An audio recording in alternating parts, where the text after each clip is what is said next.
So, as I already said, my name is Melissa Snyder. I know I have several of my former students in the room that I advise, so the fact that I'm recently selected as Presidential Management Fellow has not been announced to the students yet. Surprise! I'll be here at least through the end of the semester, and maybe through part of the summer. So today I'm speaking from the perspective of a recent graduate, the start of my career, but I really hope that some of my advice is applicable to those at other stages in the job search process. So today I'll be providing some advice about how things I wish I had known in order to earn my spot as a Presidential Management Fellow. So my first piece of advice is to simply show up. So apply for things. As both a participant and a leader in different organizations, I am always shocked by the low number of applications we get from really great opportunities. I really encourage you to apply for travel grants, scholarships, awards, leadership opportunities. If you don't apply, the answer by default is no. Be known. People cannot recommend you for things and tell you about opportunities if they don't know you. So attend meetings, go to conferences, participate in discussions in book clubs, be around and be known. So I think that for some reason a lot of librarians feel like networking sounds really scary and intimidating. So I find it helpful to instead think of it as community building. This is something that should come really naturally to us because in our profession, community building is really integral to what we do. So as an example of community building that's already been mentioned several times this morning, I met Nancy Touché at a resume review workshop just like this around this time last year. Through that connection, he invited me to attend a workshop at the Library of Congress on bibliometrics and generously offered to sponsor me. I had no idea what bibliometrics was. I Googled it, I still didn't understand it, but I decided to attend the workshop just for this aspect of community building. At the workshop, bibliometrics was really awesome, it was interesting, and in addition, Nancy played matchmaker between me and the staff at the National Library of Education. I then went on to work with them to volunteer on a data visualization project. I loved it, and I'm now pursuing data analysis and visualization as my career path. All of this happened because it simply showed up. So next, I want to talk to you about ways to recycle your experience and your message to get the most return for your efforts. So leverage your experience.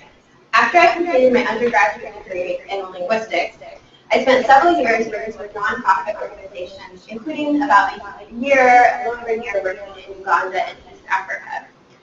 I was hired to work at the engineering college here at the University of Maryland, in part due to my international experience and being able to relate to those students. Then I wanted to do my field studies at the register. The person who would be my supervisor had actually been an engineer, so that experience stood out to him from my resume. He was willing to call me to do an interview, and I got to work with their information services and technology team. So all of these experiences don't relate at all to libraries, but being able to really leverage them allowed me to continue moving on the path that I was interested in. So even non-library experience can be leveraged to help you land an opportunity you're interested in, so don't waste any of it. Next, adapt your message to your audience. Not everyone understands or appreciates library lingo. You must be able to demonstrate your skills and your value to anyone, regardless of their background. So be prepared to describe every single one of your skills and your experiences using both library and non-library terminology, and know when it's appropriate to use each one of them. So as a small example, if you have experience doing reference services and you're wanting a job that's not in the library, describe that as a search experience or customer service experience, depending on context. So my next piece of advice is to do stuff. I'm the first person to recognize the limitations of time and space and how that impacts our busy lives. So as an undergraduate, I was working full-time, I had 4 internships, I was involved in professional organizations. I really had no life outside of any of those things. So I get how busy we are. Unfortunately, it's been my experience that being a stellar student or being really great at your job, it just hasn't been enough for me to get the job opportunities that I wanted. So it's all the extras, they're going to set you apart from other candidates. So get involved. Find ways to get involved that match up with your professional opportunities. Join professional organizations. Seek opportunities to publish. Be active on social media. Organize panel discussions. and training, develop new skills. All of these things are going to really look good on your resume. Next, help out. Helping others is actually a really easy way to network without feeling awkward because you have something else to focus on besides just talking. That can often lead to new opportunities, and it's going to make others more willing to help you when you need it. So volunteer for committees, offer to review a peer's cover letter, share with others what you've learned in your job search, and offer to help wherever you can. Next, be prepared. Keep your resume current and always be improving it. Especially in the federal IRA system or just federal government where I've been looking for jobs, job postings are often open for just a few days. You have to have your resume current and ready to adapt so that when it goes up, you can just plug it in there and be ready to go. Have business cards and keep a few in your purse or wallet at all times. You never know when you're going to meet someone that can lead to a job opportunity. I've talked to people on the train that I find out work in a federal library, and I give them my business card. So be ready for that. And finally, just a lesson I've learned the hard way, I never answer a phone call from a potential employer. I let them leave a message, and before I call them back, I review my application materials and mentally prepare for a phone interview. More than once, they have left a voicemail saying, oh, we just want to set up a time, talk later. And then when I return the phone call, they're like, oh, we're 3 people in the room. Can we just put you on speakerphone? We'll do an interview right now. So you have to be prepared. That's a little bit from my own experience. Next, stretch. Job seeking really puts us outside of our comfort zone, at least for me. If you regularly practice the habit of stretching yourself, your flexibility and adaptability is going to put you ahead of other candidates. So having the Presidential Management Fellowship as my goal allowed me to target my efforts and seek opportunities that would strengthen my resume and make me more of a competitive candidate for this opportunity. Try new things. It's really tempting to stick with what we're good at because there's no room for failure, but trying new things allows you to develop new skills and it can introduce you to career paths that you didn't even know were an option. And be bold. After I learned that I was selected for the fellowship, I looked at every agency that participates in the program and created a dream wish list of which agencies I would want to work at. I sent one particular agency an email completely out of the blue. I had never met their director before. Told him I was very interested in working with you and told him to hire me. Just like that. They are now creating a custom position tailored just for me and my interests and working with the HR process to try to onboard me. It hasn't happened yet, so I can't tell you who it is. But if I hadn't been bold enough to ask for it, this is an opportunity that never even would have existed. So lessons learned so far. I know I'm young, I'm new at this. So just some things I have learned. Everyone has an opinion. I've never had children, but I think it's probably the same way. You get a lot of unsolicited advice. Some of it's good, some of it's bad. So during even the resume review today, you're going to get conflicting feedback. There's no one correct way to format your resume or to represent your experience. And as I was going through the process, that was frustrating and confusing. I wanted to know how to do it right so that I could succeed. So my recommendation is to make note of all of the feedback that you're given. Carefully consider the story that you're trying to tell with your resume, and then incorporate the feedback that helps you to tell that story. So next, kind of like dating, it's not you, it's them. So after graduation, I must have applied for at least 75 positions. I honestly stopped counting because it was just too depressing. Out of all of those applications, I received a handful of interviews and exactly one job offer. Yet in the end, I was selected out of more than 6,000 applicants for the really prestigious Presidential Management Fellows Program. What this tells me is that the hiring process is, in my opinion, very flawed and in a lot of ways subjective. So a lack of interviews or job offers is not necessarily a reflection of you or your qualifications. The system is just kind of broken right now, so you have to stick with it. Next, it's not easy. I felt like as I was going through this process, I would show up to events like this and they'd say, oh, if you just do your resume correctly, if you interview correctly, you're going to get a job, you're a star. It does not work like that. In my experience, searching for a job in the current job market is really hard. It takes a lot of time, and for me, it was an emotionally and physically draining roller coaster. Your applications feel like they disappear into a black hole, and I'm shocked at the number of employers that never follow up with you, even after an interview. You've met me in person, and you're not going to follow up with me. But that's just how it's happening right now. So it's not personal, and it's not easy. But it does get better. You will become more familiar with the process. Each rejection is going to feel less personal. You're going to strengthen your resume and your interviewing skills. You're going to gain confidence. And eventually, I know that each one of you is going to find a really great opportunity. So finally, just some resources to help you. So this is the link to the Presidential Management Fellows Program if you want to learn more about that, as well as information about how to apply. I'm also happy to talk to anyone that wants more information about that. So next, one result of the iSchool's MLS Advisory Board is a white paper on the future directions of the MLS program here at the University of Maryland. But within this report, there are several lists of both soft skills and technical skills that employers around Maryland and the area have said that they're looking for in job applicants.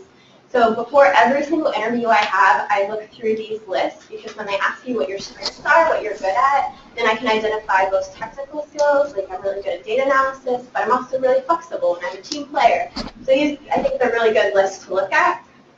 And along those lines, the Library Journal just recently released a list of top skills for tomorrow's librarians. There's probably a lot of opinions about the value of this list or not. But I think it's a good list just to pull out keywords. You know, one of the things they mentioned is marketing. So if you have something, you've organized a panel, you've done social media, and you can just use that keyword and call it marketing because those are the things people are looking for. So that concludes. Thank you for listening today. I'm happy to answer any additional questions and have to give credit to the creator of my slides.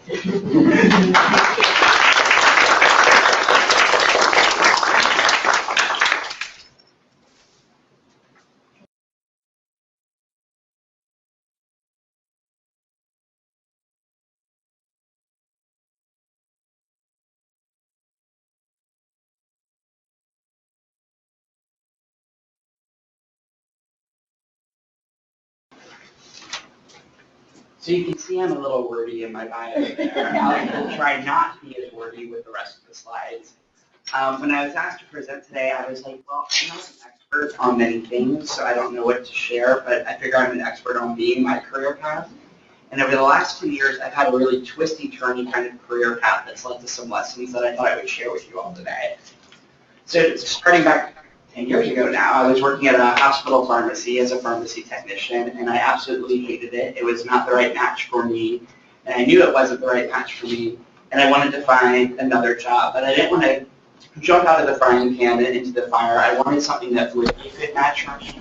So I talked to people, and one of my coworkers had a relative that was a librarian, and she told me all the cool things librarians get to do, and I started researching it.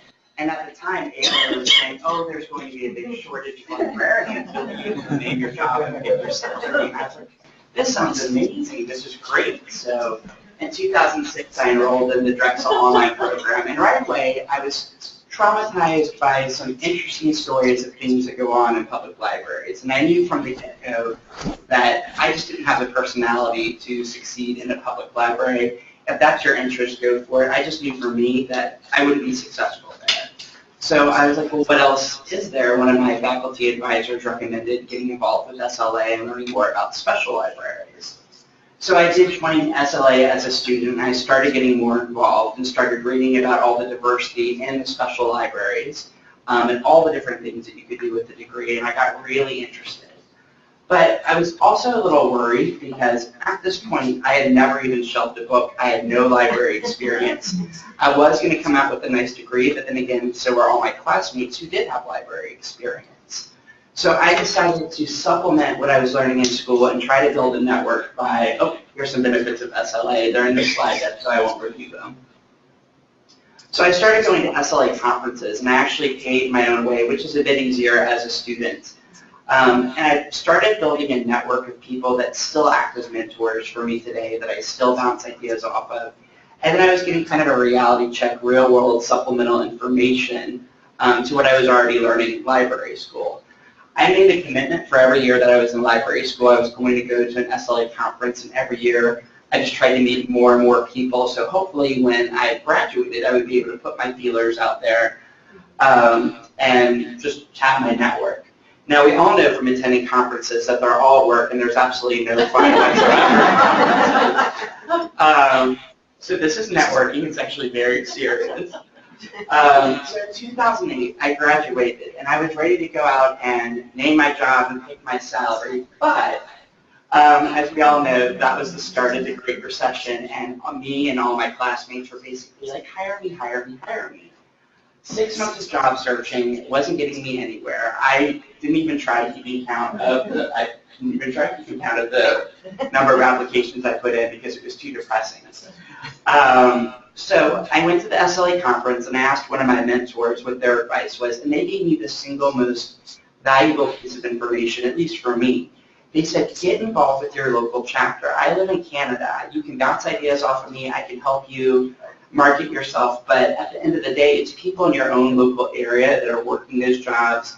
They might know of an opening. You want to get to know them, let them get to know you so they can be thinking about you if there is an opportunity.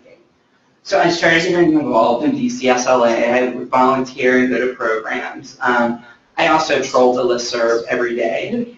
And I was really lucky that one day there was an announcement for a library fair at the library, or a job fair at the Library of Congress. And I went there, and it just so happened that there was a federal contractor that wanted to hire, and they were under a 48-hour time frame. So I showed up with my resume, handed it to them, and the next day I had a job offer. So I started working at the patent office in September. It was a fun job. I got to see kind of all the latest, coolest technology. I didn't really understand most of it, but I got to see it at least. But it was a very established position in that I was doing the same things over and over. There wasn't a lot of room to do different things, and of course, I was still looking at the DCSLA listserv, and I'm seeing these job postings come across, and I'm like, I don't have any of these skills that they're looking for, and doing this, I don't think I'm ever going to get them. So I decided to kind of throw myself into volunteering at SLA and use it as a sandbox for ways to explore and gain new skills. So over the years, I've done a few different things at SLA, or DCSLA. It culminated in 2014 when I was chapter president. What's next, I'm not sure. But the point is, each and every one of these volunteer positions, I was learning new skills that I didn't get to get in my day job that was helping me establish a brand for myself. Now, the nice thing about the library world is it's a very tight-knit community. It does not take long for you to develop a brand doing things that I was just like, all I've done is this, and really, you think positive with me, okay, that's great. So in 2010, I actually got the SLA Rising Star Award, where I was just like, how does this happen? And it's because we're such a tight-knit community. So when you volunteer, it might seem like a lot of extra effort, but it's really not going to take that long for you to start building a professional brand. And because of that award, and because of my work in SLA and some of the leadership roles that I had taken on in SLA, in 2010, I got a promotion managing people for the first time. And when they gave me that promotion, I just thought I was He-Man and that I had the power. It took long for me to realize I was in way over my head and I didn't know what I was doing. So lucky for me, I had mentors that I had met over the years at DCSLA and the broader SLA community that I could turn to, and also the leadership and management division of SLA that I turned to kind of get my head around this new role. So a few years later, in 2012, I felt like I had kind of peaked at the patent office. I didn't see that there was a lot more room for growth potential there. And I decided I was ready for a change. Now, I'm not really good at planning long term, so I had no idea what kind of change. I just knew something. So what I did is I tapped my library network. I emailed 50 people I had met through SLA, my resume, and I just said, hey, nothing bad's going on. I'm just ready for a change. Let me know if you have an opening that you think would be a good fit for me. And since this was still the recession, I was like, probably nothing's going to come out of it, but at least I tried, and then I kind of forgot about it. Well, at the time, I was working on DCSLA's social media strategy, and Marie Cadell invited me to speak at her National Press Club event to talk about that work. And as she was walking me up to the podium, excuse me, she says, oh, Chris, by the way, there's an opening on my team that you would be perfect for, and the hiring manager's right there. Now go break a leg. I was like, but it must have gone well because I did get an interview at LexisNexis and ultimately a job offer that I accepted. I was not expecting this because I had used LexisNexis maybe 4 times in my life, and I had to admit to that in the job interview. And the manager said after the fact, he's like, Chris, you're a librarian. Librarians can learn any database, so we didn't care that you didn't have Lexis experience. We were looking for softer skills. And he gave me an example: public speaking, research skills, knowledge sharing, leadership, relating to customers. And all of these were skills that I had developed through the years of volunteering with DCSLA rather than just in my job. And because I continued to develop those skills and seek leadership roles within DCSLA and the larger SLA community, in 2016, they actually created a new position and just told me, okay, Chris, we're promoting you into this position. I was like, oh, that's nice. So working for a vendor, I will say it's amazing. I love it. People have said, you know, you're going over to the dark side. I'm like, no, it's really the bright side, trust me. So life as a vendor is not perfect, but I feel like it's perfect for me. There's a lot of communication. You're accountable. There's metrics. There are so many meetings that we have meetings sometimes to talk about other meetings that are going to happen a few hours from now. It is long hours. I do work a lot in the office and then at my home office at home at night. But it's got so many benefits. There's so much flexibility in my schedule. There's freedom. I don't have someone standing over my shoulder constantly.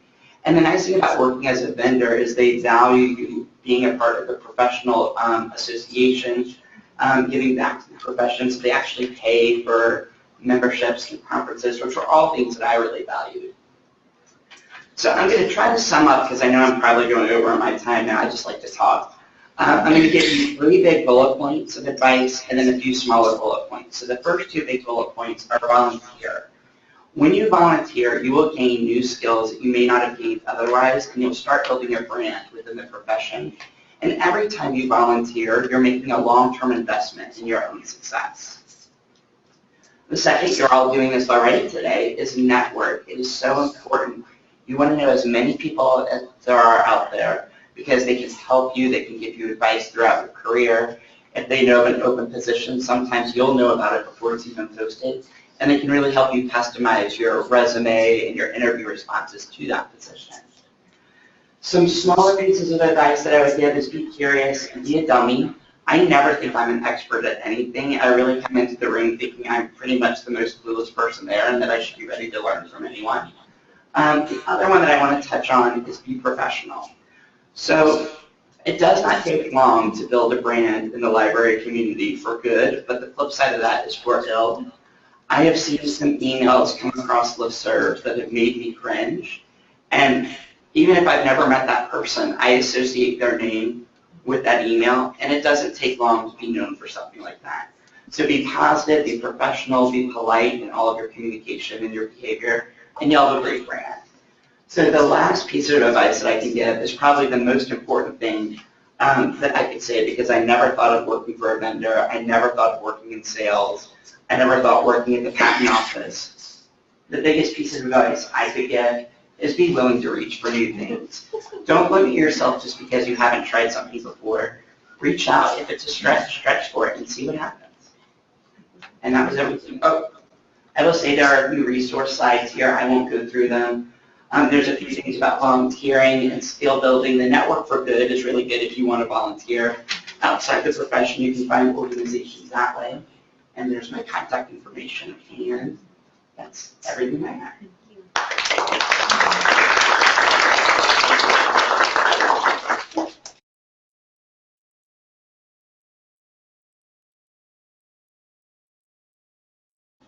Hi, my name is Jasmine Shamil, and I'm here to talk about making a mid-career change later in life. What if you started out doing something different and then decided to go to library school or find an interest in library work later on? So first I'm going to give you just a little bit of background on me. I have a very useful undergraduate degree in music. No. So while I was in college and finishing up, I started working in law firms just as a temp. And I actually found out that I was very successful working in a law firm environment, and I did well with it. So after school, I got a paralegal degree, and different opportunities just kind of started coming up.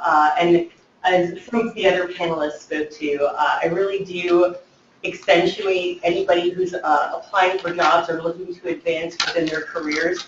What you want to do is kind of any kind of prior experience that you could have, if there's some way that you can, you know, tinker with that and make it sound to your employer like, well, there, you know, this is music, but I still have skills. I have professional skills that apply from that to this job. It's amazing what you can convince people of and actually do, you know, with those different skills. So I actually ended up being promoted into legal marketing and business development positions. I had worked briefly at Merrill Lynch and as a junior financial advisor straight out of college, and which I didn't like. But they saw that on my resume, and they're like, oh, our financial regulatory group needs a business development expert. Do you think you could do that? Yes, I can. So that actually turned out to be a great opportunity for me. At the time, I was at Mayer Brown. The financial regulatory group moved over to Latham & Watkins, and at that time, I was the only non-lawyer in the practice that they asked to move over with them. They said I was like an essential part of their team since I was doing all of their business development work, and they needed me to continue doing that so they could grow within the firm. So that was a great opportunity. I was able then to move to Hogan & Hartson and was working in a more supervisory legal marketing role there. And, you know, was really enjoying my career, but then I had a baby, and I realized I wasn't planning on taking off so many years of work. But law firms, this was kind of before the financial crash, and I would have loved to work part-time, but they were like, no, you know, 80 hours a week or zero. So I went with zero. And so I was home, and I thought, okay, well, now that I'm here, I'm just going to stay home until, you know, my kids are in school and I'm ready to go back. So that actually was when I did get to use that music degree. Just happened to mention to someone in the neighborhood, oh, I have a music degree. Do you want to teach my kid piano lessons? Sure, right? So before you knew it, I had a waiting list with like 15 kids on it, you know, teaching piano lessons. But I have to say, I really missed adult interaction. I love kids, but I was telling people there's nobody who's more excited to go back to an office every day than me after being home. So I was home for like 9 years before I just started going back to work last September. So, okay, so here's the thing. So first you have to decide, know what you want with a career change. So I know I've been home for a while. Things have been getting a little bit boring. I didn't think I wanted to go back to legal marketing. I didn't want to keep teaching piano lessons. But I kind of thought, well, what do I want to do? What do I always love? And I just randomly met a person who had just finished their library degree. And I didn't even know that was a thing. I was like, oh, you need a master's to be a librarian? I would love to be a librarian, you know, and found out about the different types of opportunities and decided, because I had always just done well with my skills at law firms, that that would be a good specialty for me to pursue. And Catholic University has a specific law librarianship program, so I decided specifically to just target that. So I only applied to that one school. I said, I want to do this program. If not, I'm going to find something totally different to do. But after researching the program, it just sounded really, really excellent to me. So I'd say that the first step is just to know what you want and be decisive about it. I think it's when you're especially going to start on an endeavor, it's better to maybe be not so generalistic about, like, oh, I'd like to go back to school one day, or maybe I'd kind of like a job over here. If you have a really specific goal, then it's easier to like focus your skills to get there. So figure out how to get there, right? So went to library school, trying to figure out, like, are there jobs in my area? What kind of jobs are here? Like, where would I want to work? Do I want to work at a federal agency? Do I want to work at a private firm? You know, what is it going to take to get there? I mean, as far for me, I mean, even just applying for school, you need recommendations. I hadn't worked with anyone in 9 years, and I was terrified. The hardest part of the application to me, like, my test scores were great, my grades were great. I'm like, no one's going to write me a recommendation because they're not going to remember me. I have to say, I was so impressed and touched. I sent an email to 3 partners from like 3 different firms that I had worked at. I mean, one of them within 5 minutes emailed back, oh, for you, the world, you always did such great work with, I mean, I couldn't believe it. I'm like, you remember who I am? So really, I mean, those professional relationships, those networking relationships, never burn bridges, because even if you think it's a field that you're never going to go back to, you just never know when those people are going to end up helping you, or, you know, just you don't know how you're going to end up connecting again someday. So position yourself to get noticed. So once I was in school, it's kind of like, how do you distinguish yourself? I was coming from a real disadvantage in that I had never worked in any kind of library ever. So still didn't even know. There's still the chance, what if I hate working in a library? But I knew I liked law firms, that's why I said, okay, well, I could go to a law firm library. But in school, I decided, I'm like, you just have to really apply yourself. I mean, you're here, it's master's, like you need to really get excellent grades, do your best, go forward. And the reason that that was so important is because the library community is so small that your professors, I mean, you don't want to blow off this paper or exam and get a C because everybody knows each other at these networking events, and they could be good friends with the hiring manager at the place that you want to work, and then it's like, they missed half their classes, they kind of didn't try that hard, or, that sort of thing. It's like you don't know what you're going to do that's going to distinguish yourself. And I have to say, for me, I actually was surprised. I didn't know about, there's an organization called Beta Phi Mu, that's the Library International Honor Society. I had never heard of it, and then one of my professors during my second year of school congratulated me, and she's like, oh, you don't know yet? You didn't get the letter? So it turns out I had received, totally not applied for, didn't even know of this organization. I had been nominated by a committee of the professors at the school for their scholarship. They give a couple of scholarships a year, like to one person from Catholic and one from Maryland. This is not even something I was trying for, but just with the amount of effort and work that I was putting in at school and the dedication and meeting professors outside of class if I had questions or wanted to work with it, that just had impressed them. And I didn't know that that was going to be an impressive thing or help me. And actually, then this year, when I was asked to join Beta Phi Mu as a member, and I was nominated, I'm now their vice president. So it's just great. And again, when we were at the meeting, it was one of my assistant professors who nominated me for the position. So again, someone you just never know, but try to just do these things that really kind of stand out. And even if that's just as basic as whatever work you're doing now, or the school papers that you're doing now, even if it's not something that you think is going to be very relevant. For example, I took an information architecture class, and I didn't think that that was going to be what I was doing with my career. My partner on the project said, I think we should submit this to SLA in Boston, the one for last year. And we got accepted as a poster presentation. So, all of a sudden we're information architecture, usability gurus, because we have a poster that says that. We did great on this presentation. And truly, I mean, and that was another great networking opportunity. So just, kind of what was a standard midterm project for us at school turned out to be this incredible networking opportunity for us.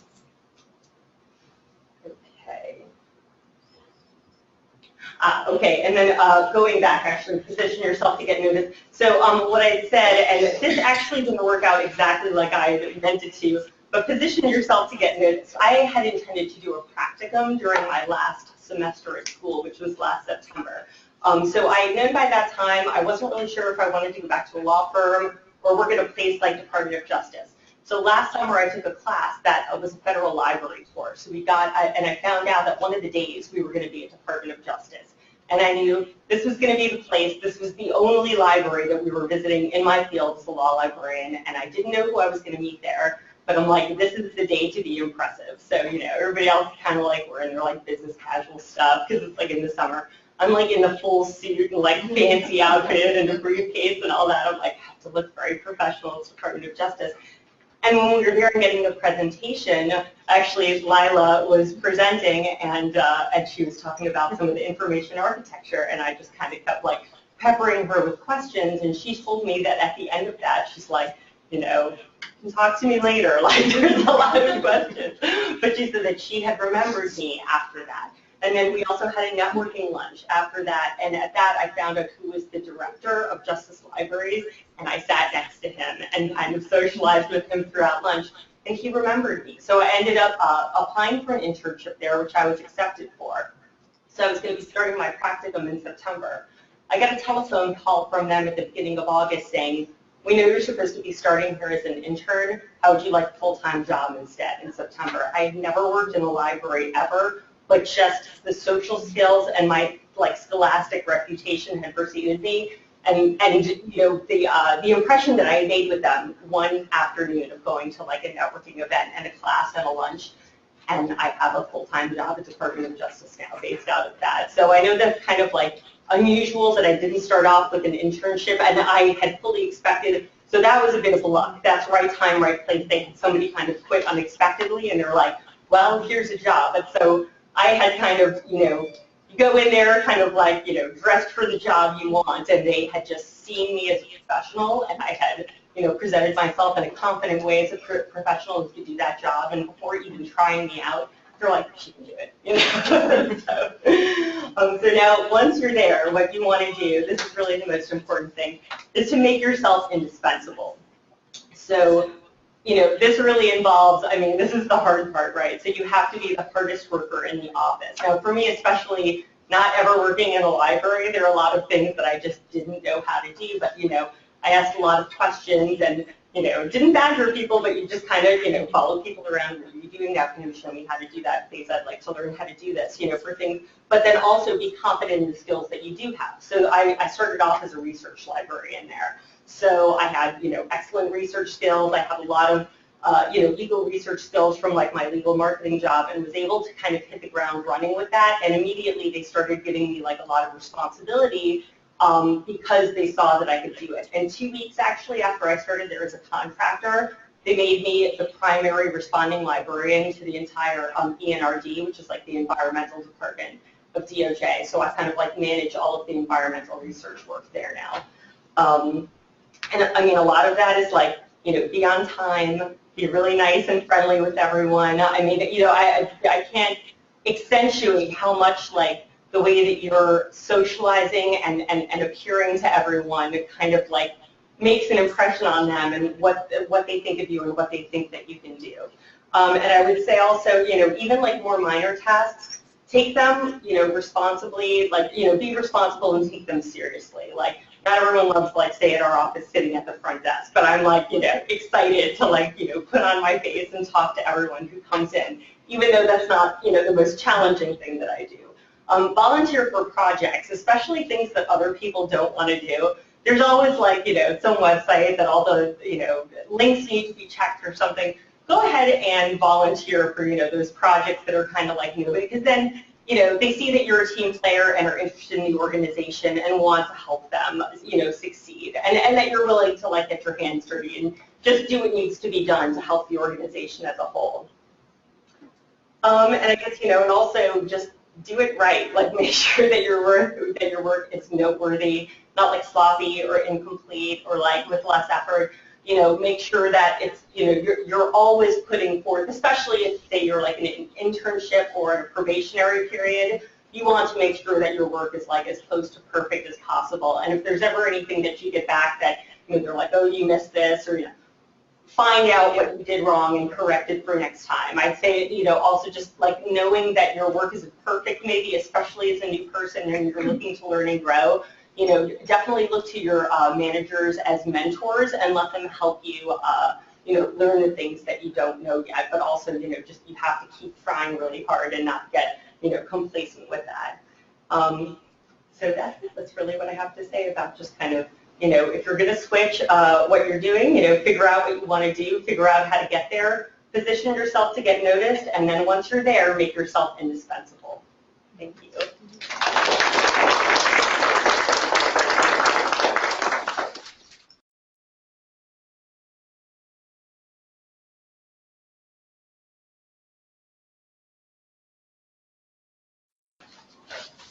Morning. So I'm going to do this from a slightly different perspective, since as you've seen from my job history, I have quite a number of years behind me and several jobs as well. So I'm going to talk about this topic from the perspective of both a job seeker, you know, just sharing with you some of my experiences in the many interviews and jobs that I've had, and also as a hiring official, and I've hired quite a number of librarians currently in the federal government as well as internationally when I worked for NATO. So with that, and you're going to hear a lot of repeats from what you've heard before, and which means that we are all having the same kind of experience, and also lessons learned are very similar here. So even before you even start thinking of applying for a job, and you've heard this from the previous speakers, build your skills. Make sure that you keep your skills current. Read what is all these with the links that was on the screen earlier on the current job skills for librarians and information professionals, and attend workshops and go for courses or continuing education. Build your presence, what Chris referred to, building your brand, and make sure that people know you, build relationships, and these are pretty kind of standard things. Finding mentors, and you've heard that again, I'm not going to elaborate, but and then knowing what's happening around you. What are the hot issues in librarianship, and if you're interested in science librarianship or business and business intelligence, learn about what's happening. So just to illustrate, I probably ended about very few people have my kind of job history. And this is my second career, by the way. So I was a social worker before that. So if you start from the bottom, I was at, I got kind of totally burnt out in social work. And I said that I do not want to work with people. And I mean, it was really a very traumatic experience, when you kind of get totally burnt out in the job where there was so much demand and so much of a piece of yourself that you kind of lost. So I said, I want to look for a job where I'm going to work with books, and work in the library. And well, of course I discovered really librarianship means working with people. But I started as a librarian at the University of Science in Malaysia. I was mainly a cataloging librarian, and I tell the story of how I got there. And then I go on to the University of Hawaii, where I had my degree, and I got a job there after that. And my husband and I moved back to Lafayette, Louisiana, and got a job there at the university, and so on and so forth. So, and you saw my bio, so you saw some of the work that I've done. But of all those jobs, the 9 jobs I've had, 5 of them came about because of networking. So only 4 jobs I did what we call a code application. So how did that happen? At the University of Science Malaysia, when I was a social worker on a UN project, and the board of that project was a hiring official. So he knew what I could do, and when I applied for the job, he approved it. And he pretty much told me that if I had not known you, you would not have gotten the job. So that was a networking thing. The University of Hawaii kind of speaks for itself, because I was a student there, and when I graduated, I became the Student Services Officer, and I also managed the computer lab. And I was also an instructor on information literacy. And then at the USGS, this is kind of interesting, the National Wetlands Research Center. I was working at the University of Louisiana, Lafayette. At that time was called the University of Southwestern Louisiana, and I don't know that. I was in, we moved back from Hawaii, and I was unemployed for a while, so I got a lot of temp jobs, working for Manpower, anything, just like what Chris had said, and what some of you have said. You can leverage all those experiences you had. I did conference registration at Manpower. I was a telephone receptionist. Anything but libraries. So at that time, so I got a job at the University of Louisiana, Lafayette. It was an entry-level job, but that was the only thing available. It was boring, technical services. And then while, so at the same time, I decided then to take some time and get involved with the community, with the Library Association. And after a while, I became chair of the Continuing Education Committee of the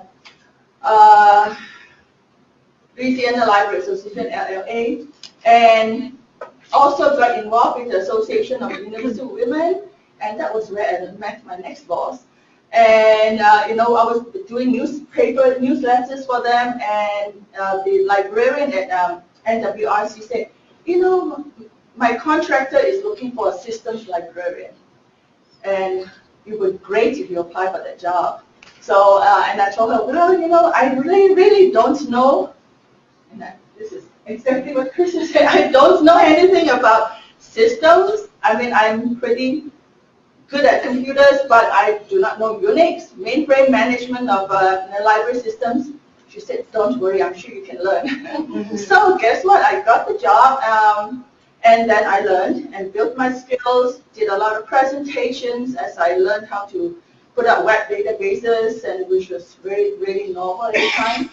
And from there, went on to ARL as a technical services librarians, and when I was there, I got very active in the military libraries community, and I was helping a military librarian with a technical issue, maybe a systems issue, and she said, you know what, the Naval Postgraduate School is looking for a systems librarian. Would you be interested? And I was thinking that I'm not so sure, because I was in Aberdeen Proving Ground and NPS was in California, Montreal, California. I said, well, maybe, and I put down the phone, and 5 minutes later, the director of the NPS called me and said, please apply for this job. So that was how it happened. And then so went to NPS, and NPS was there for 3 years, and then at that time, I got a call from a manager of the GPO, Government Printing Office at the time, whom I know because she was the Navy librarian, again, networking, and she said, I've got this management job that really needs somebody like you to come in. Please apply. And so that was how I got into GPO. So that was, that's kind of this long story of networking and making sure that you are involved in the community and making your brand known. And during those times, I did a lot of presentations, and I was at a lot of conferences and so on. So this is nothing new to you. I'm sure you all know that, so I'm going to skip over this. But what I really want to talk about are some of these things that I do personally to land my jobs. I mean, the 9 jobs that you see, for those 9 positions, I interview a whole lot more, to get them into those positions. So I can share with you some lessons learned from both the job seeker perspective as well as the hiring official perspective. So the resume, first of all, and I know we're going to have a resume review session after this. Always remember the resume is your marketing tool. I mean, most of the time, this is the first cut. Most of the people would never have met you unless I've met you in a networking event. I wouldn't know who you are. So you have to leave an impression with your resume. And this is my favorite myth to debunk. Please do not give me a 1-page resume, because I don't know you. I can't get to know you with just 1 page. And especially if you're a mid-career librarian, you would have accomplished a whole lot more that should not be in 1 page. So, and I've seen a lot of this, even for senior library positions, I get a 1-page resume. And you can't do much with 1 page. I can even for entry-level positions, I know that there are people who have done a lot. Your volunteer work, the internships that you can talk about, at least, if you can do it in 2 pages. And I know a lot of schools kind of tell you to do a 1-page resume, but unless the job announcements specifically tell you, do not go over 1 page, you don't have to do that, okay? And then your resume should be customized to job. You cannot just do a general resume and send it out to, the 100 jobs that you're applying for. And I know it takes time, it's not easy, as mentioned before, so you do have to look at the job announcements, look at what they're asking for, and make sure you highlight those things that they are asking for in the resume. And please, no errors, okay? I mean, that is part of the impression. Like, for example, if you want to work for CRS, we pride ourselves on being authoritative, accurate, and so on and so forth. The moment we see a grammatical error, whether your cover letter and your, well, I'm not saying that we will not review it, but you would leave an impression that's not very positive. And I mean, a resume is not like a 10-minute request that you have to do it like we do in CRS. You have time to review and get other people to look at it with another pair of eyes. So that really shouldn't have any errors in there. And then online applications, and this is the norm now. You know, you're asked to apply online, USA Jobs, and I put in a picture of the UN position, the job, and this is very interesting. And that I put that in because I also have experience with international positions, applying for international jobs. So the first thing you need to do with online applications, and you know that your first cut of most of the time is computerized. So humans are not even going to look at your application until the computer kind of flag down the top most relevant application packages. So follow the instructions very carefully. And it's amazing how, for instance, in the NATO system, they would say, do not give the blank that say list your experiences, and do not say see resume. How many times I've seen say see resume? And so that is already just, I mean, you don't even get to the short list. So, and it's painful. I mean, if you never apply for a UN job, it's time consuming, it's painstaking, it's just because you have so many blanks you have to fill. For each job, you have to fill in the position, all the details, all the descriptions, all the accomplishments, but it's a very thorough system. So it's one of the best systems I've seen compared to USA Jobs. So use buzzwords. So, and again, the computers are not that smart, despite what you think. They will match the words of the job announcements to what you have in your online application. If there is a higher match, your application goes up to the service. And then, and just be aware that when you have, oh, by the way, to follow the instruction things. If they say, the systems or the job announcements say that you are required to include your transcripts in the application, please do that. I know Nancy's laughing there because I have an experience. We've had experience. Right, I mean, all this is from my experience of dealing with online systems, both as the job seeker, as the employer as well. So I was arrogant to think that, hey, you know me, I've been a librarian for like 20-something years, and I already have a current federal job. Why do I need to include the transcript? Because after all this time, Well, and to add to that, she already worked there, and they already saw her transcript the first time around. right, so I figured, oh, well, I don't have a copy of my transcript with me, so I'm just going to ignore that. And the moment I hit submit, it comes back and says, you have been deemed not qualified because you did not follow all the instructions. So they never even got to see my resume to see how qualified I was. But so you have to, try and do this in advance and look at what all the requirements are. Create your account, go through the steps of applying, and then you see what are all the things that you need to see. Because I was doing this last minute, I wasn't sure I really wanted the job. Nancy was trying to talk me into getting this. Please. So and so I wasn't prepared. When at the last minute I said, okay, I'll apply, and then I didn't have to transcript. So anyway, and then the other thing, be aware if you're applying for international jobs, they have unique requirements that would kind of surprise you as a U.S. person. They ask you very personal questions. They will ask you if you're married. They ask you for your marriage certificate. They'll ask you for your passport, a copy of your passport to determine what citizenship you have, so that they will see whether you are qualified, for instance, to apply for a UN job. You must be from one of the UN nations or the NATO jobs and so on. So don't be surprised that they have a different standard. So the cover letter, again, is a marketing tool. It's a way you want to present yourself. You should leave an impression as to who you are before the person, the recruitment team or the hiring official meets you. Do not repeat everything that's in your resume. This is the one that you should try and keep to 1 page and no more than 2 pages. Okay, and I use that personally when I hire people. I use it also as a way to kind of see whether the person can write, can be succinct, and kind of what kind of an individual this could be. I mean, again, it's an impression. And then I want to go on to the interviews, and again, image and first impression, dress appropriately, and I don't have to tell you all this because I think this is pretty common. And what is not,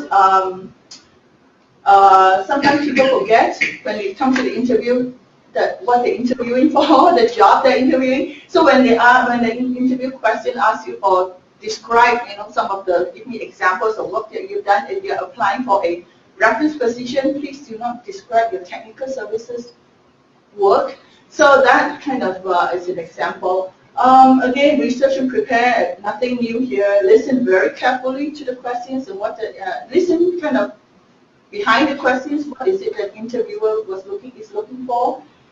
Be engaged, smile, and be ready to answer. You really shouldn't have that long pauses in the interview. That comes from preparation. And then provide relevant, specific examples, prepare questions you want to ask the team. Don't, that might be, this is a pretty standard question. You can Google questions that people ask during interviews and you can find them. This is a very common, what other questions do you have for us? So prepare at least 3 questions to ask. And one of my favorite ones was, what are the challenges, do you see in this position? It's a good one, or what do you see for the future of this organization or the service or whatever. And bring work samples if relevant, but do not give them out unless it's appropriate. And then don't get personal. So especially in the U.S. and the federal government, we're not allowed. It's illegal for us to ask personal questions that may run into counter to the Civil Rights Act, Title II. And so please do not provide that kind of information about, personal issues, about, illnesses or health conditions and why you left your last job, because then you make the interview panel there's nothing to stop the candidate from giving that kind of questions. That kind of information, so it does make the panel very uncomfortable. And then rehearse and practice, and then write a thank you note. Now the rehearse and practice, even myself, with all my experience in attending interviews and conducting interviews, I still practice. I write out answers to potential questions, and I rehearse umpteen times. And I do it in my head, I do it loud, and because you want to be prepared and come across as being confident and knowing what you're talking about. So, my last slide here. If you did not get the job, I know this it's difficult, but what I normally do for myself, and I would advise others, is perform a postmortem. It's hard, but you want to go back and say, okay, how did it go? What happened? What is it that I said? It maybe, as you say, it's not you. It could be them, but at the same time, it's good to kind of review and say, could I have said things differently? And then you kind of write notes yourself. I do that a lot, and I know exactly why I didn't get a certain job. Sometimes it's because I talk too much about why I didn't like my current job. So that's another mistake. You don't want to say that, too much of that, because that's a common question too, like, why are you applying for this job, or why do you want to leave the job? And that is a question, by the way, on the NATO and the UN application. And then keep being active, don't give up, and keep on looking. So I think that's all I have.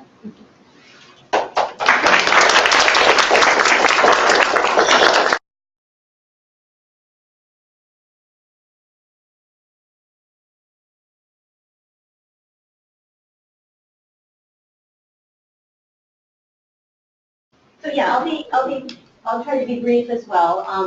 My first job was a librarian, and my 5th job was a librarian, and in between I did kind of a bunch of different things. I think all of those things have made me a better librarian, and it's very much what a lot of the other panelists were saying, is that everything you do, and it's because librarianship is such a varied field, and because being a librarian, you face so many different challenges every day. I think that you can bring a lot of different things. It's not just that you can frame it as if you're going to bring things. It's that your past experiences really do make you a better librarian. My very first job ever, was with my father, who was a professor of history. And so I would clip newspaper articles for him, and I would file them in little filing, and I would index his journals. I would write out the citations. I would put them on actual index cards, and put them in a little box that I made in shop class. And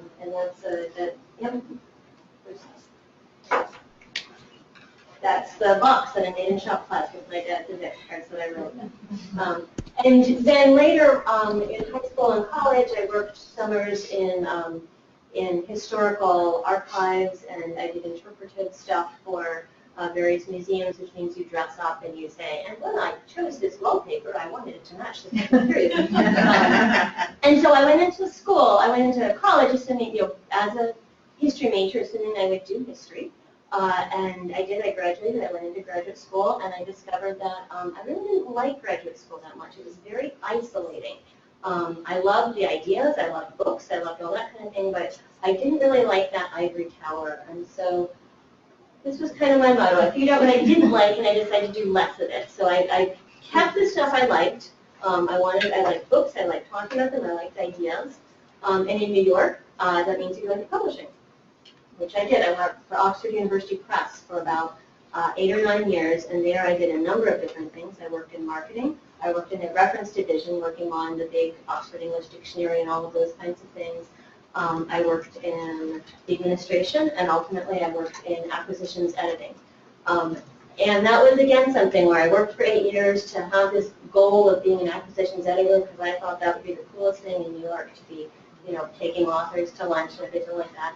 And I realized that really what it is, for me it was very frustrating, because once you become an acquisitions editor, you're not the disseminator, you're the bottleneck. You're the keeping idea. You're the one who gets to choose which ideas are good, but that also means you get to choose which ideas are bad. And I found myself, I couldn't do that. So again, I took the stuff I liked out of my job, and I wanted to do more of it, and so I left Oxford. I took some time to regroup. I got a job. I had enjoyed the marketing stuff, so I got a job at a continuing medical education company. I did their fax newsletters. I did, and I ran their circulation databases. And at that point, that was not the. Up until that point, I had jobs that I felt really passionate about, and my parents had always had jobs that were really their calling rather than a job. And I didn't realize until this moment how lucky they were to have that. And so I realized there needs to always be something that you're passionate about, both in your life and in your job. And you may have to be creative about what that is. You may have to actually fight to have that kernel of passion of what you actually get up in the morning to do. But it's there, and you can find it.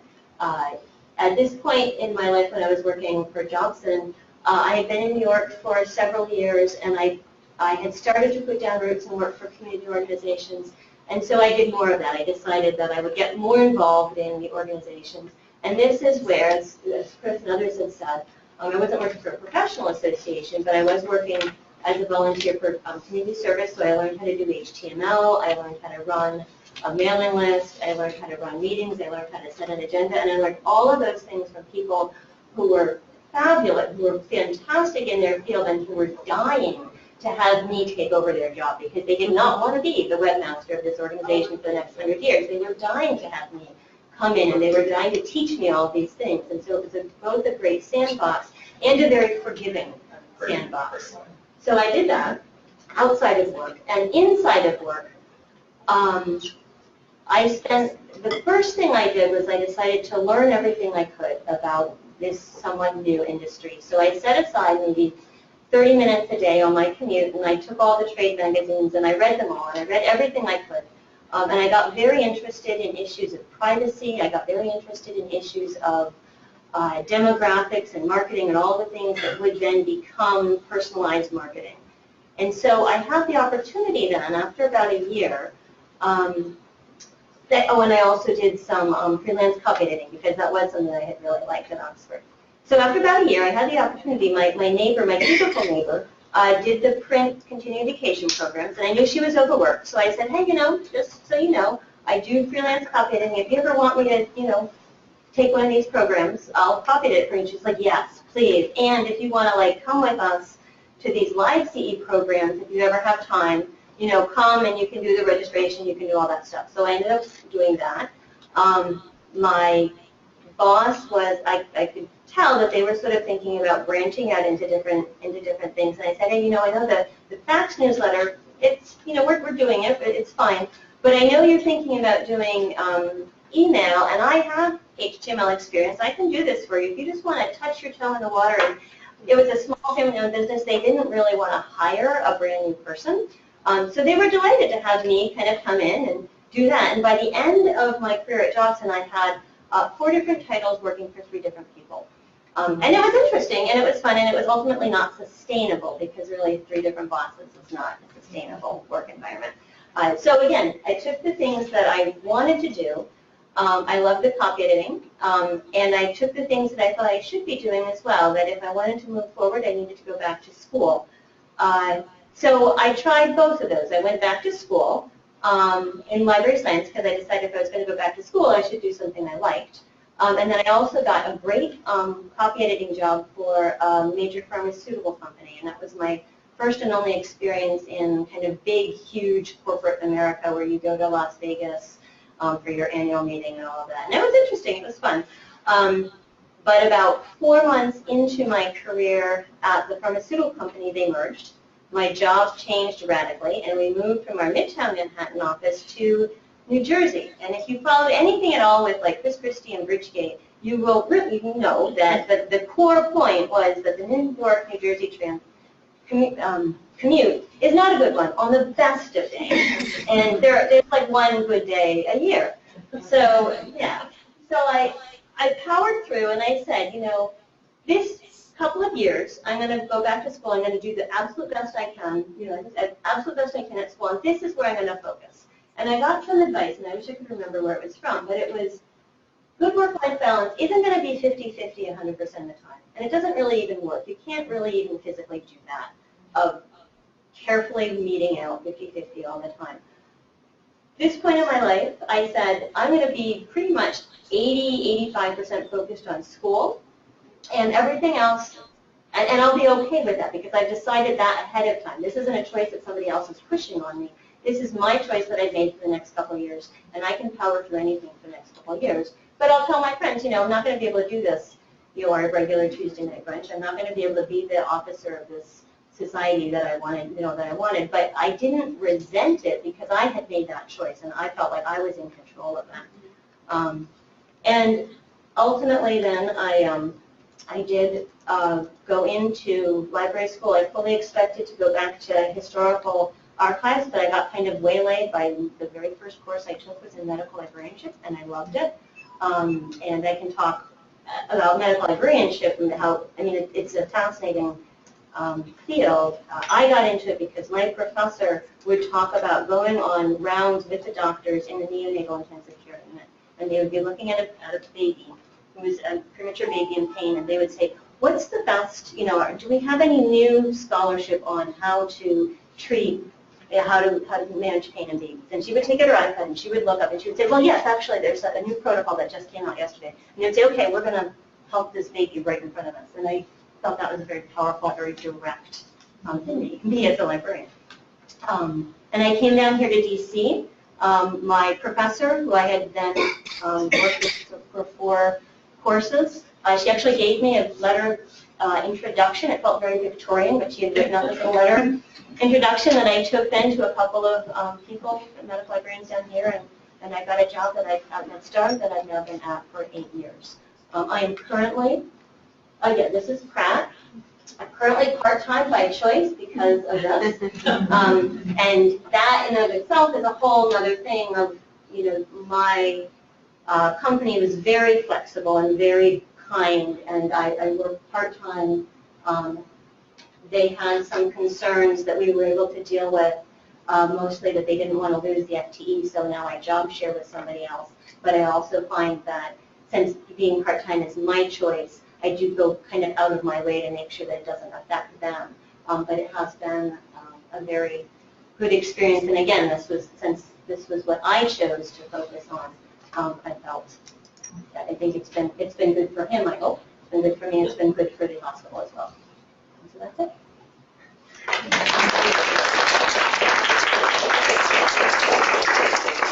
We are now ready to take questions. And so are there any questions for the panelists? I'm just going to be on the side. Is it true that PMFs tend to get multiple job offers? I'll get back to you next year. So far, I've interviewed or had conversations with about 8 different agencies. It's pretty easy to sell your skills once you know how to talk about it in different ways. But as of this moment, I have 0 job offers. But is it true that you sort of told one particular organization that you think you won't be able to take anything with them, and you've referred them to another librarian? Right? I will say, so if anyone is going to be graduating, you have 2 years after you graduate to apply to either master's or PhD program. And I think more to the point of what Nancy's trying to say is that so the agency I hope to be working with, but that is in progress. When I first sat down with the director of that institution, I was prepared to go in there and have to sell myself and say, this is why you should hire me instead of a regular employee. I did phone calls with a lot of people who were like really prepared for this. Like, this is my shot. I need to be ready. I need to sell myself. And I walk in there and the conversation was instead, here are the projects we want you to work on. If it's interagency collaboration, you can just be a project manager, take over. They didn't want to talk about my experience. And at the end, I said, well, do you have any questions about my experience or qualification? And they were like, oh, I guess we should ask you something. We just assume because you got the fellowship that you're qualified. So the fellowship opens a lot of doors. It's really powerful because they assume you've been through this really tough vetting process that you're going to be at the top of the top. So I want to answer from the employer point of view, because when we have a vacancy in CRS, I would get asked by HR, would you like to review, before you even advertise the position, would you like to review the PMF for this year, the PMF applicants for this year? And so that's why you would get a lot more of that interest. And so we would look at all the relevant ones. But it's a matter of fit. You know, if we are looking for reference, and most of the PMFs that I've seen so far is more in the technology side, it's not a fit. So then we ended up having to advertise. So, and back to your point about that, we assume that, you know, the PMFs are qualified because they've gone through a very rigorous process. So it's just a matter of having a chat with the person, whether it will be a good fit for the organization, and that's it. And for the employer point of view, especially with a federal agency, it's a whole lot easier and a whole lot faster to hire and bring someone in. That's very good. And I'll just add that, so my experience in working with PMFs, the last 2 that I worked with in 2014, one got 11 job offers, the other got 17. Although Lisa sort of short-circuited the career fair. She just sort of went ahead and found an agency before they even had official meetings. So that's why she may end up with only 2. I'm impatient. I didn't want to wait for someone else to control my destiny. This was a question that was sent in earlier. Is there any way to improve the chances of landing an academic job? If anybody on the panel can answer that, or perhaps one of our reviewers. She posted the same.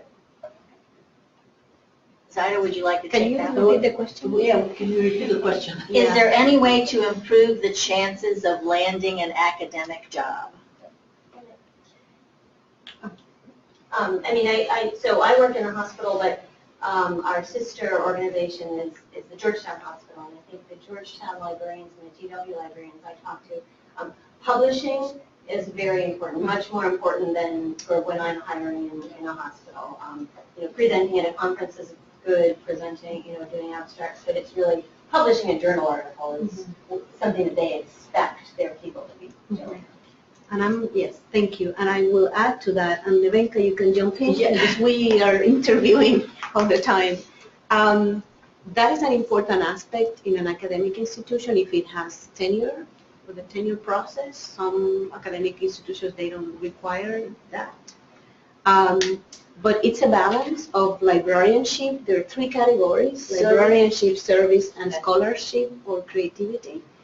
And we look for the soft skills too, right, Nevenka? Yeah, and something else that I would like to say, unlike what you were saying, that the computers are selecting, have the first cut, at least in our organization, it's the search committee.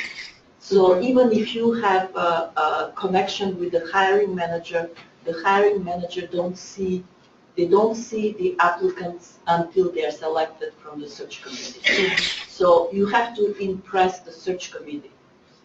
That's, it's not a computer, but it's still another, so networking is important, but you have to have also these other people that might not have any connection with that particular job, because there are all kinds of requirements who has to be on the search committee. So that's a little bit of a difference, at least in our organization. I don't know if that's true for all academic institutions. I would just add one thing, and that's something that the panelists have said. In an academic organization, you definitely don't want that one-page resume. As Nevenka was saying here, you need to impress that panel, and your first marketing tool in doing that is having that complete resume that has any type of relevant skill that they might be able to use in that organization. And you never know what that might be. And in fact, we call it not resume, we call it CV, curriculum vitae, so yeah. I have been on both sides of the academic librarian hiring and being hired, and every place does it differently. At the time that I was hiring at Yale, it turned out that HR was pre-selecting what the search committee could see, and some of the calls were obvious. It was, a random person saying, hey, why not try it? But HR didn't always get it right, because they didn't quite understand what we did, and so they didn't see the relevant experience. Maybe the wrong word was used, or maybe HR didn't know what that term meant, or whatever. And so one thing in an academic setting, especially if it's a setting like that, find out who's hiring and let them know you have applied, period. Because then when they're looking at the pool and they say, why is this person not in the pool, they can follow up on it. In my experience, the technical skills, the hard skills get you the interview, and the soft skills get you the job. There you go.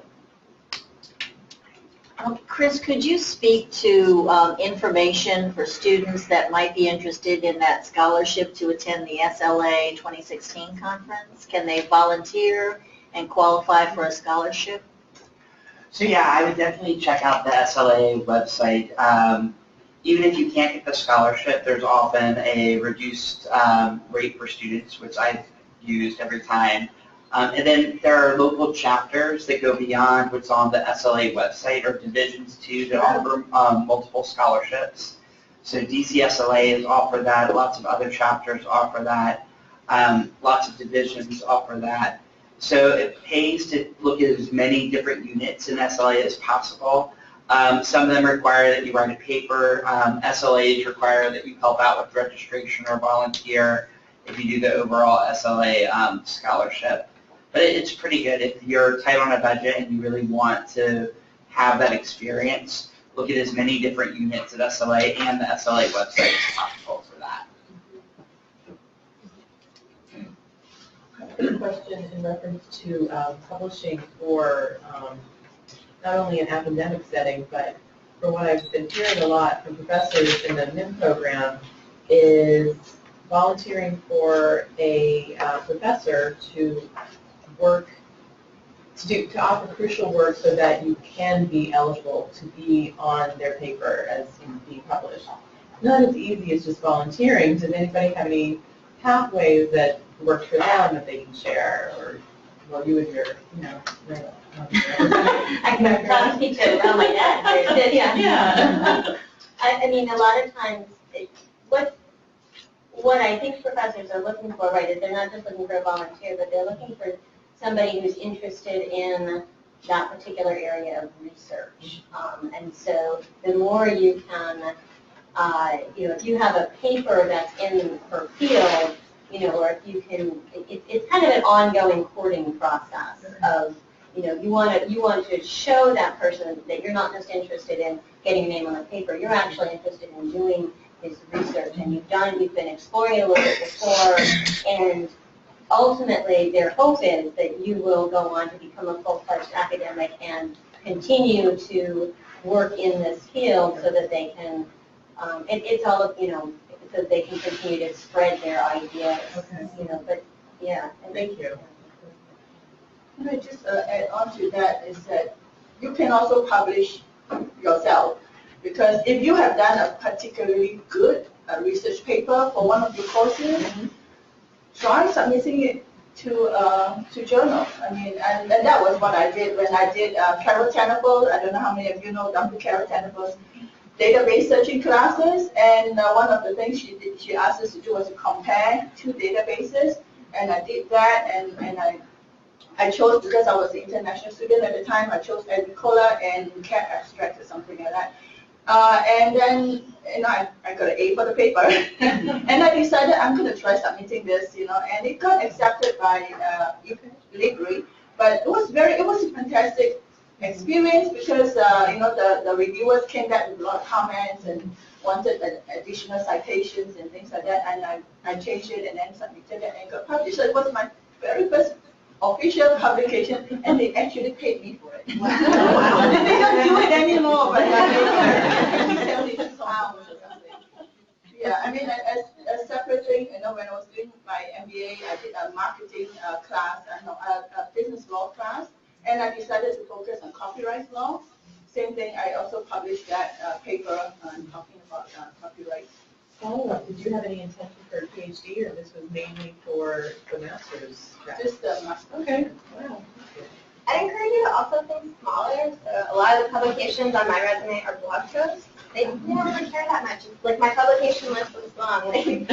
So whatever you can do to get things out there, pay attention to the listserv. So I was able to write 2 encyclopedia articles for Privacy Encyclopedia. And I put on Facebook when I got it in the mail saying, my first print thing that has my name in it. And everyone's, how did you get that opportunity? It was on the same listserv that all of my peers had access to, but I showed up. I emailed them and said, let me participate. And they gave me $50.